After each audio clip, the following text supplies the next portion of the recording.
William উলকট নামের একজন ইংরেজ চিত্রশিল্পী 1924 সালে নিউ ইয়র্কের মতো একটি জাঁকজমকপূর্ণ শহরে গিয়েছিলেন নিজের ছাপ রেকর্ড করার জন্য। একদিন সকালবেলা তিনি তার সাবেক সহকর্মীর সাথে তার অফিসে দেখা করতে যান। সেখানে তিনি ছবি আঁকার ইচ্ছা অনুভব করলেন।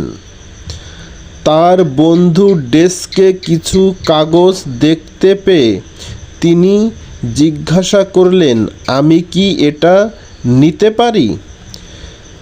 তখন তার বন্ধু উত্তর দিল, এটা কোনো ছবি আঁকার কাগজ নয়, এটা একটা সাধারণ মোড়ানো কাগজ। তখন উইলিয়াম উলকট তার বিখ্যাত উক্তিটি করেছিলেন। তিনি বললেন, কোনো কিছুই সাধারণ নয় যদি তুমি জানো কিভাবে তা ব্যবহার করতে হয়।